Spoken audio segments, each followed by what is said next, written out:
Yang wajib-wajib kenalah buat. Tak boleh tak buat. Walaupun sakit, solat tetap kena solat. Sebab tu kena biasakan solat. Bila orang dah biasa solat, kalau dia sakit, dia masih lagi berusaha nak solat. Okey, orang tu dah biasa solat daripada kecil. Ditakdirkan Allah sampai umur dalam 40-50, tiba-tiba kaki dah tak larat, ataupun dia ditimpa penyakit yang susah dia nak kawal. Okey, bila dia dah biasa solat, dia ditimpa musibah nak solat, ada penyakit, maka dia akan biasa untuk solat. Okey, kalau orang yang tak biasa solat, tiba-tiba dia baru nak start solat, tiba-tiba dia ada sakit, maka kat situlah akan timbul kepayahan, kesusahan, yang mana dalam masa yang sama juga dia sedar umur dia dah makin bertambah. Kalau tak solat, bahaya. Okey, dia nak solat dan diuji dengan kepayahan. Itulah sebabnya kena biasakan solat. Moga-moga bila kita ditimpa kepayahan itu, kita biasa untuk melaksanakan solat. Kemudian perkara yang kedua, wahaddah hududan. Allah Ta'ala telah menghadkan hudud. Hudud. Antara hudud apa dia? As-sariqu was-sariqatu faqta'u aydiyahuma. Pencuri lelaki, pencuri perempuan, maka dipotonglah tangan mereka.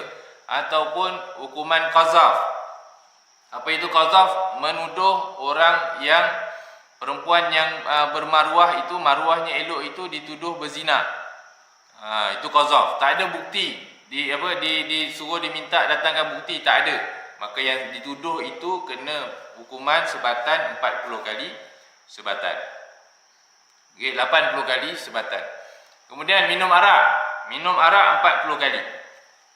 Okey, itu adalah hudud-hudud Allah kalau ikut hukum hudud. Kalau macam negara kita, kalau orang minum arak, kita itu kemungkaran. Kalau ikut hudud, patutnya dia dihukum sebatan.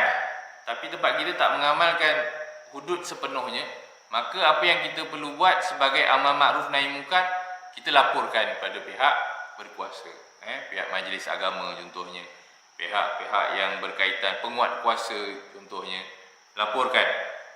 Sebab orang itu orang Islam, tapi dia sedang melakukan kemungkaran. Okey, kalau kemungkaran tidak ditegah, ingat tadi berbalik kepada fardu kifayah.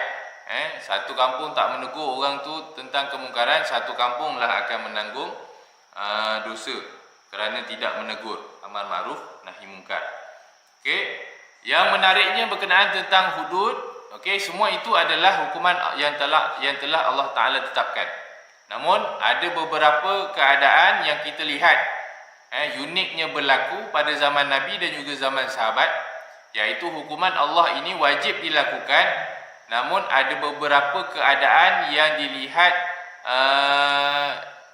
tidak dapat dilaksanakan, ataupun dalam erti kata lain, ulama mengatakan bahawa ayat ini, contohnya ayat as-sariqu was-sariqatu faqta'u aydiyahuma, pencuri lelaki dan perempuan itu, maka dipotonglah tangan mereka. Okey, ayat ini dah jelas menunjukkan bahawa orang yang mencuri kena potong tangan. Tiba-tiba berlaku satu keadaan, satu kisah pada zaman Sayyidina Umar. Berlaku kes percurian.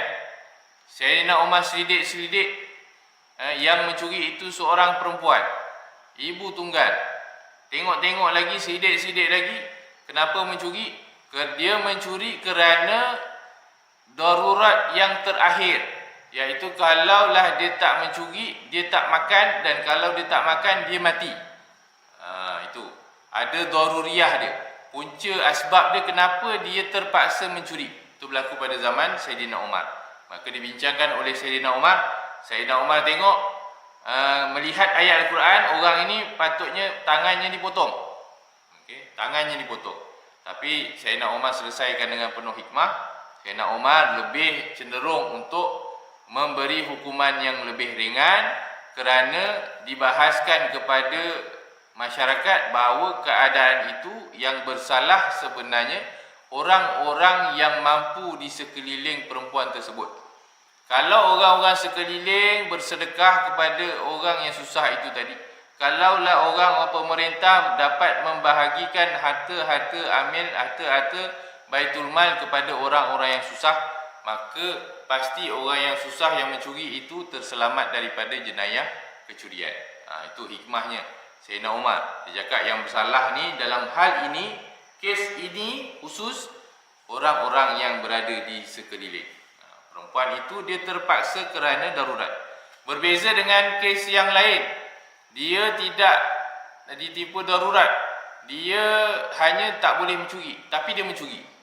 Maka dalam keadaan itulah barulah dilaksanakan hukuman potong tangan. Ini namanya dalam